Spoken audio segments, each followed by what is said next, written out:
નમસ્કાર, આપ જોઈ રહ્યા છો નેશન પ્લસ ન્યૂઝ. હું છું આપની સાથે હેતલ ભગત. વડોદરાના લક્ષ્મી વિલાસ પેલેસના બેન્ક્વેટમાં સોકલીન દ્વારા સ્વચ્છ અને સલામત શહેરી ગતિશીલતા માટે સેમિનાર યોજવામાં આવી રહ્યો છે. વડોદરાના લક્ષ્મી વિલાસ પેલેસના બેન્ક્વેટમાં સોકલીન દ્વારા યોજાયેલ સેમિનારમાં જાહેર પરિવહનને પ્રોત્સાહન, સ્વચ્છ અને સલામત શહેરી ગતિશીલતા અને પેનલ ડિસ્કશન પર સત્રોનો સમાવેશ કરાયો હતો. સેમિનાર દરમિયાન સ્વચ્છ અને સલામત શહેરી ગતિશીલતા વિષયને લગતી ટેકનોલોજી, પ્રોડક્ટ્સ અને મોડેલ પ્રદર્શન પણ રાખવામાં આવ્યું છે.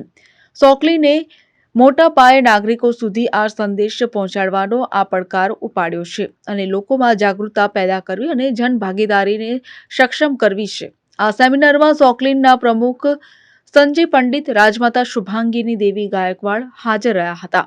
સોકલીનના પ્રમુખ સંજય પંડિતે જણાવ્યું હતું કે સુરક્ષિત, સ્વસ્થ અને આરામદાયક જીવનશૈલીની સુવિધા માટે લાંબા ગાળાના શહેરી વિસ્તરણ અને શહેરી યોજનાઓની ચર્ચા કરશે. વાયુ પ્રદૂષણ ઘટાડવા માટે વાહનો તેમજ તેમાં વપરાતા બળતણમાં જરૂરી સુધારાઓ, ફેરફારો અને નવીનતાઓની પણ ચર્ચા કરાશે. મોટા શહેરી ક્લસ્ટરોમાં પરિવહનના પ્રબળ મોડ તરીકે સામૂહિક ઝડપી પરિવહન વ્યવસ્થાની ભૂમિકા પર ભાર મૂકવો, યોગ્ય અંતર માટે સાયકલિંગ, વોકિંગની પ્રેક્ટિસને સરળ બનાવવા અને પ્રોત્સાહન આપવાના પગલાં લેવા જોઈએ. સોકલીન સંસ્થા જે છે એ પર્યાવરણ માટે કાર્યરત છે વડોદરામાં છેલ્લા 43 વર્ષથી. બીજી બધી પ્રવૃત્તિઓ તો ઘણી બધી છે, પણ એમાં એક પ્રવૃત્તિ અમે રાખી છે કે દર વર્ષે એક સેમિનારનું આયોજન કરીએ છીએ. પર્યાવરણને લગતા જે પ્રશ્નો હોય, સમસ્યા હોય, જે તે વખતની એના ઉપર આપણે વેસ્ટ મેનેજમેન્ટ ઉપર કર્યું છે, સોલર એનર્જી ઉપર કર્યું. એટલે આવા બધા ઘણા વિષયો દર વખતે એક વિષય લઈને એમાં આપણે વિચારણા કરીએ છીએ કે જેમાં ચર્ચા થાય. સાયન્ટિસ્ટ હોય બધા અને સરકારના પણ પ્રતિનિધિઓ બધા આવીને ભેગા મળીને સોલ્યુશન્સ કાઢવાનું આપણે પ્રયત્ન કરીએ છીએ.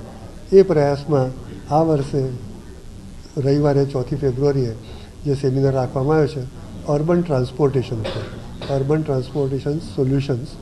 કારણ કે આપણે જોઈએ છે કે વાહનો વધતા જાય છે અને ટ્રાફિક વધતો જાય છે અને બધે અસુવિધા પેદા થાય છે, પ્રદૂષણ થાય છે.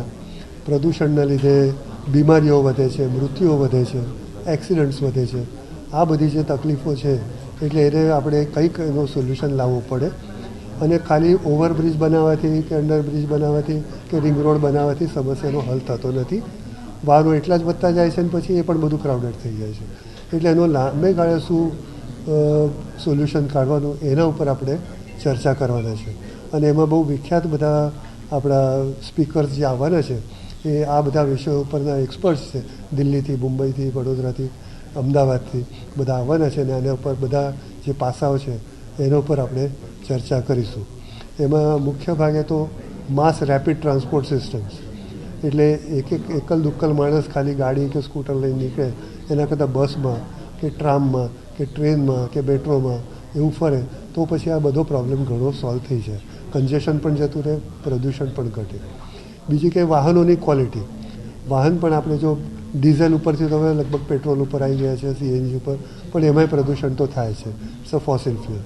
તો એના બદલે હવે ઇલેક્ટ્રિસિટી ઉપર, હાઇડ્રોજન સેલ ઉપર, એ બધા પર જઈએ તો વધારે આપણે પ્રદૂષણને આપણે રોકી શકીએ. તો આ બધા જે પાસાઓ છે કે એમાં શું અવરોધો છે, શું ફાયદા છે, એ બધું જાણીને આપણે આગળનું પ્લાનિંગ કરી શકીએ. અને વડોદરા માટે શું એ પોસિબલ છે કે યોગ્ય છે એ જાણવાનો આપણે પ્રયત્ન કરીશું. કારણ કે દરેક શહેરને એક જ સોલ્યુશન યોગ્ય નથી હોતું. દરેક શહેરની કેરેક્ટરિસ્ટિક જુદી હોય છે, પેટર્ન જુદો હોય છે, જિયોગ્રાફી જુદી હોય છે.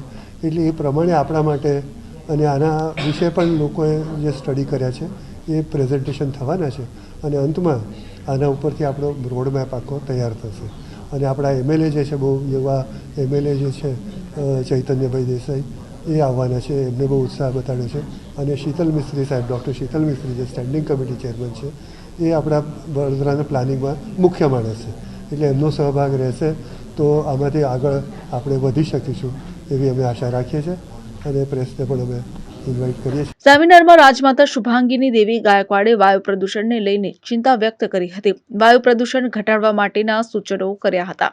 સોકલીન સંસ્થા તરફથી સસ્ટેનેબલ અર્બન ટ્રાન્સપોર્ટેશન સોલ્યુશન્સ આ વિષય ઉપર સેમિનારનું આયોજન થયું છે.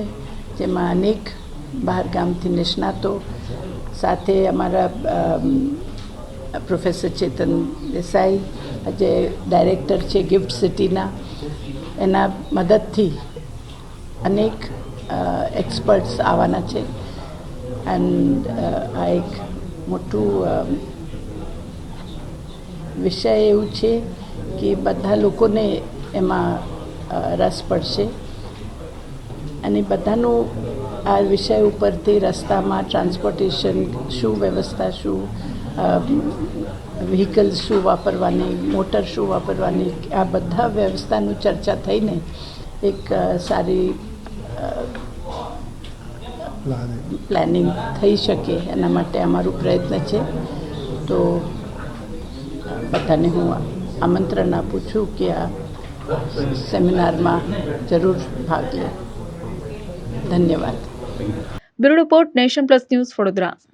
સમાચારોના સતત અપડેટ માટે નેશન પ્લસ ન્યૂઝના યુટ્યુબ ચેનલને સબસ્ક્રાઇબ કરો, બેલ આઇકન દબાવો અને ફોલો કરો ઇન્સ્ટાગ્રામ, ફેસબુક અને ટ્વિટર પર.